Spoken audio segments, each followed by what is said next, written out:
Aries. Thank you for joining me for your Astro Tarot forecast for December 2017. I am shuffling the new Palladini Tarot, and I am really obsessed with this deck. I have featured it on Instagram several times. This is what the back looks like. And let's start our forecast. We have our Mercury retrograde in December. So there's a lot going on, and there's some major transits happening this month from planets who haven't moved in 3 years or so, like Saturn. So let's start our first planetary transit on the 1st of December. We have Venus, the planet of love, finance, and attraction, entering the sign of Sagittarius. So for Aries and Aries rising and Aries moon, I feel like you are benefiting from all of the Sagittarian energy that's occurring in December because you are fire. The fire signs are influenced through the trine of any placements that you have in Aries. When Venus enters Sagittarius, this is an attraction in the 9th house. What is foreign to you? Foreign travel, belief systems and philosophies, religions, metaphysical experiences, and learning, higher education, interest, where your interests lie. And you might be attracted to knowledge and diverse areas of study and things that you haven't really explored before.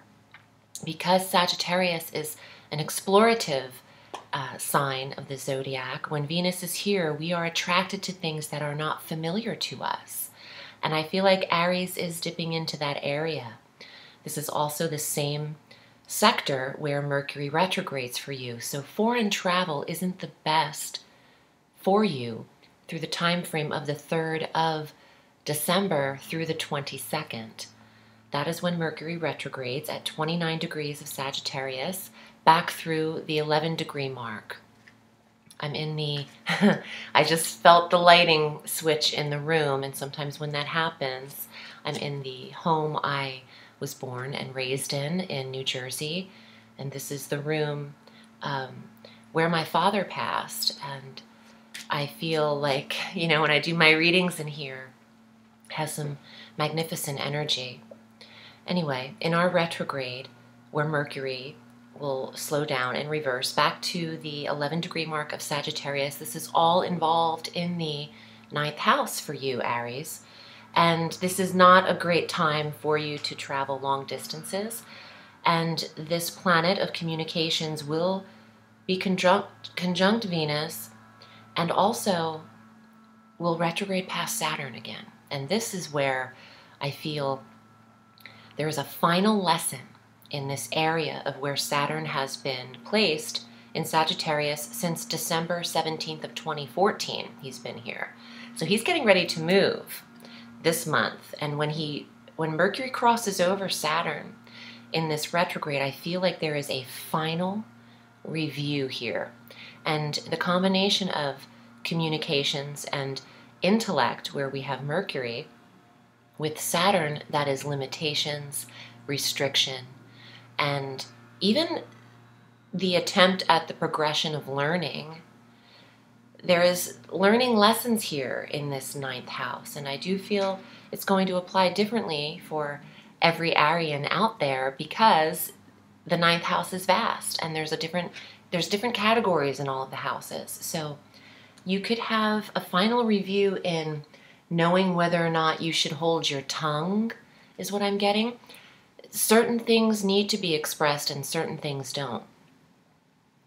And to whom? So you want to watch every bit of communication you're delivering in that time period, because I think some of your lessons have to do with who is receiving the knowledge you have learned and who isn't. And some of this knowledge is whether or not you should communicate everything you've absorbed to everyone, or if you shouldn't. On the 3rd as well, the day Mercury retrogrades, we have our full moon at 11 degrees of Gemini, bringing closure to this 3rd house of communications. Interesting, because before I even really truly assessed this, I kind of just do spur of the moment. I don't have anything planned except my dates. But now that I'm seeing there is a closure, I don't think Aries is expressing everything they've learned, and your lesson and your awareness could be in whether or not you communicate to everyone. And there's closure in the third house, which could be your siblings, putting something to rest with a sibling rivalry or a miscommunication, or even an argument or grudges from long ago could be put to rest now for Aries. Now your ruling planet on the 9th enters Scorpio, where he'll be conjunct Jupiter.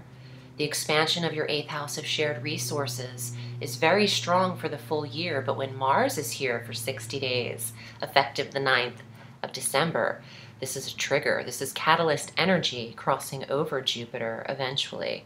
And you could see an ignited expansion to your intimacies, your sexual drive, your physical activity with sex in the 8th house, or the prosperity of combination of shared resources in money.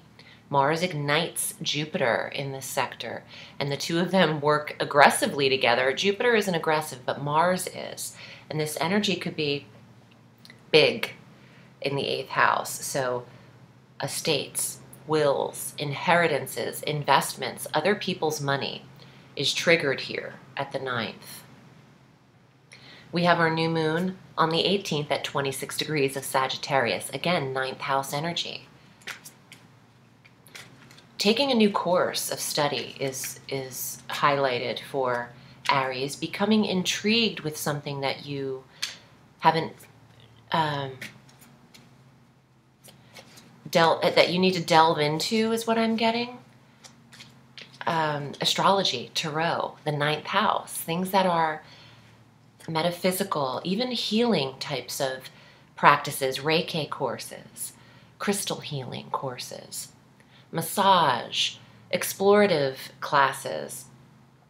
The new moon is the perfect time to begin a new course of study, or to, it would be a great time to travel if Mercury wasn't retrograde, but I'm holding off on saying that because I don't think it's the best time for you to travel, even though it's ignited there. To plan is another story. You could start picking out the foreign countries and cultures you'd like to visit in the next year, and start that, but implement them after the 22nd of December, I would say would be the best option. Now on the 19th, Saturn enters Capricorn after a 3-year stay in Sagittarius.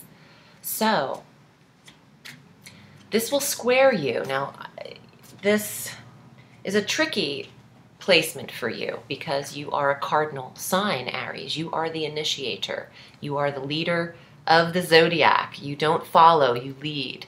And Saturn is entering another cardinal sign, Capricorn, which means this is squaring the positions that you have, the planetary placements in Aries. Not exactly a comfortable energy. And through December 17th of 2020, he will be here in career. So here's what's happening for Aries.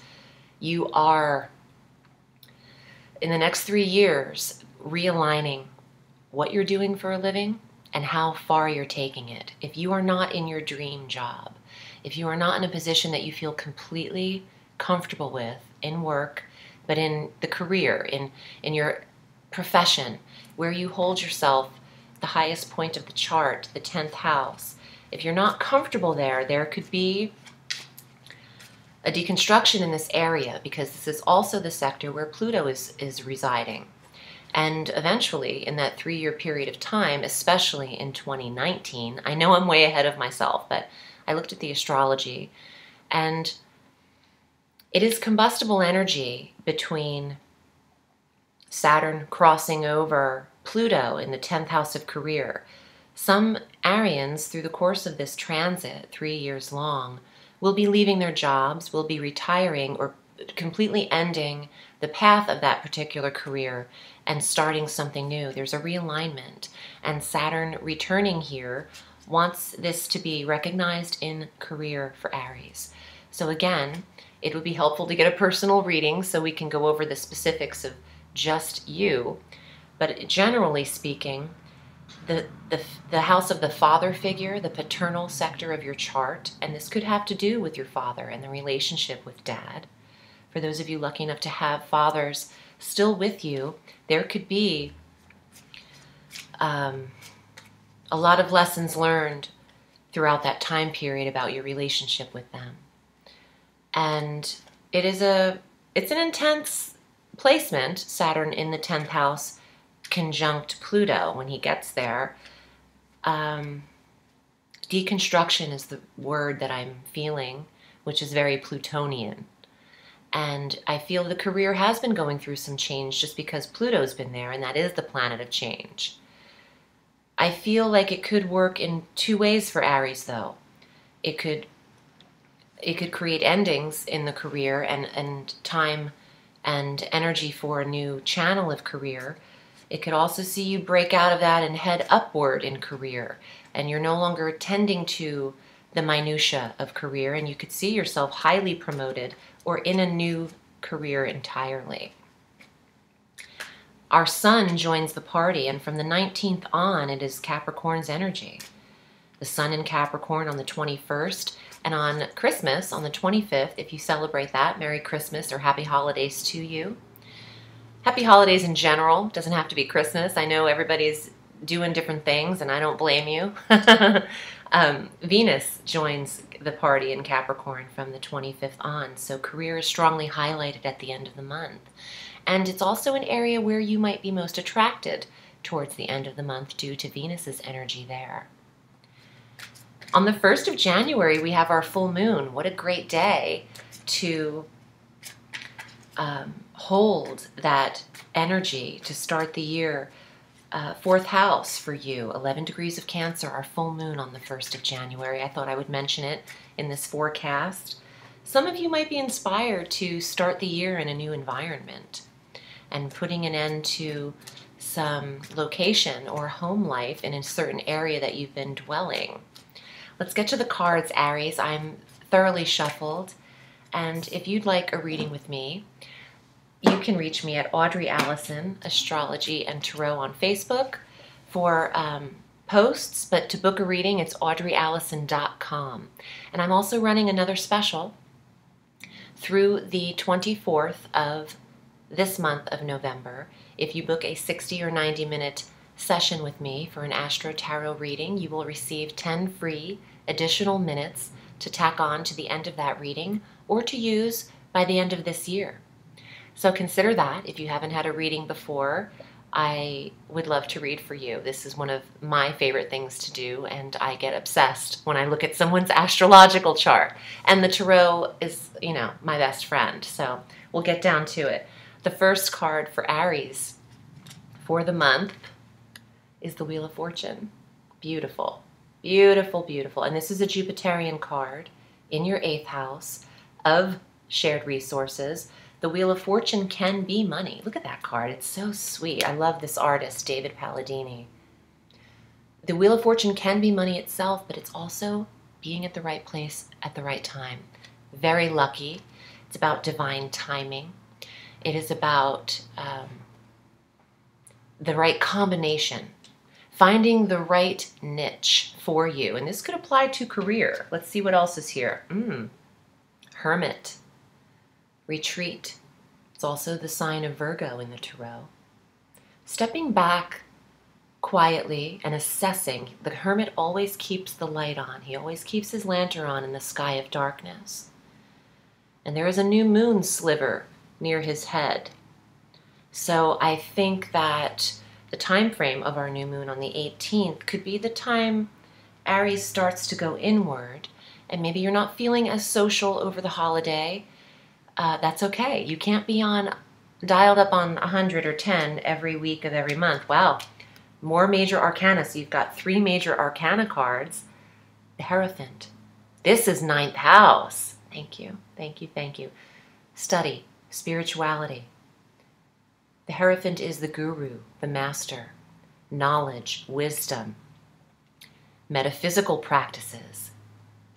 Healing energy. So I think that Aries might be discovering some new courses. This really is 9th house. And the Hermit is a very spiritual card too. And that is where you are mostly ignited. That is also where your new moon lies. And that's interesting. I said the new moon for that sliver here.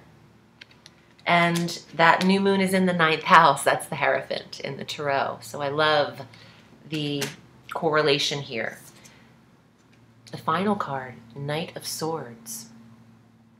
Very quickly rushing in. This could be a younger air sign male, Gemini, Libra, Aquarius, coming into the picture here. It's also a card of abrupt and quick haste. So some of you might be quickly going through major change. When you have major arcana cards in the reading, things can develop very quickly for you, Aries. And it is a prominent time. And you might be feeling this in the 9th and the 10th house mostly. There is change happening. There's always change. Nothing ever stays the same.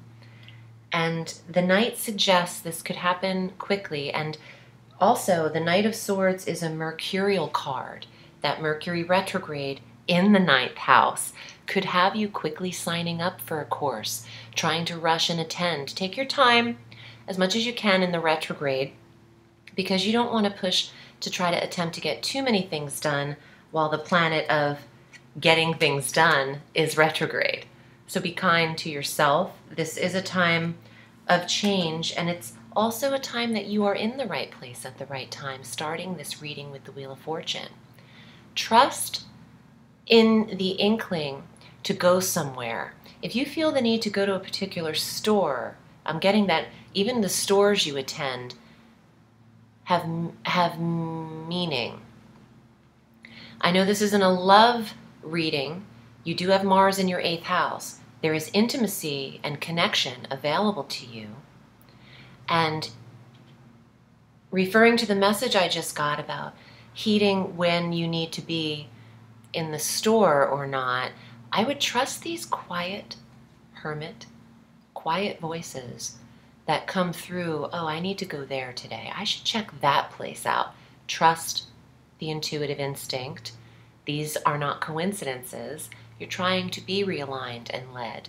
So in the Hermit card, listen to those soft voices. It's the intuition, and there are no mistakes with intuition. Everything is divinely timed and planned, and that is the Wheel of Fortune. If I did not believe that, I'd be out of a day job. I do believe every single moment is planned, or not necessarily planned, but there are no mistakes in it. You are every second you are for a reason, otherwise you wouldn't be there. Aries, I hope this was helpful for you. I'm wishing you a beautiful holiday season, and remember, the sky is limitless, so reach for the stars.